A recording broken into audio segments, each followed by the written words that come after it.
একটা লোক ডাক্তার ঘরকে গেছে, বলছে ডাক্তারবাবু আমার পেচ্ছাপের একটু প্রবলেম হচ্ছে। বলছে একটি ডিবা দিচ্ছি, ওই ডিবাটি ভোর 3টার সময় পেশাবটি ধরে রাখবে আর সকাল 10টার সময় নিয়ে আসবে। ঠিক আছে, ঘর চলে এসেছে। আসে পরে ওর বউকে বলছে আমাকে ভোর 3টার সময় উঠাই দিবি, পেচ্ছাপ পরীক্ষা করার জন্য পেচ্ছাপ ধরে রাখতে হবে। রাত গোটা ঘুমাইছে, ওর বউ ভোরবেলায় উঠ করাই দিচ্ছে, পেশাব করে সেই ডিবার মধ্যে রাখিছে। ওর বউকে বলছে এটি ভালো করিয়ে বাগায় পরে রাখবি। ওর বউ বাগায় রাখিছে ভালো জায়গায়, দিয়ে আবার শুয়ে পড়েছে। সকালবেলায় উঠে দেখছে যে বিড়ালে পেচ্ছাপটাকে উল্টাই দিয়েছে। তো এইবার ওর বউ দেখছে আমাকে তো বকবে দমে, আমাকে আর কিছু রাখিবে নাই, দমে দিবে। তখন ওর বউ করেছে কি, নিজে পেশাব করে আর একটা ডিবাতে ওই রকমই কুড়াই পরে সেই জায়গাতে আবার রাখি দিয়েছে।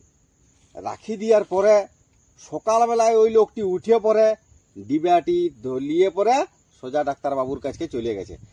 দিয়ে যাই পরে ডাক্তার পেশাব টেস্ট করার পরে বলছে 3 মাসের চলছে, 3 মাসে।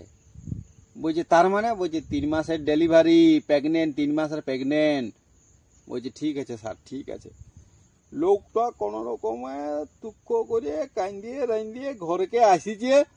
আসে পরে আর কাউকে কিছু বলতে পারছে নাই, এখানে বসছে ওখানে বসছে, শুচ্ছে, ঘুমও আসছে নাই। ওর বউ বলছে এটা কি হইলো, লোকটা কোন রকম খাচ্ছেও নাই, এদিকে বসছে ওদিকে দাঁড়াচ্ছে।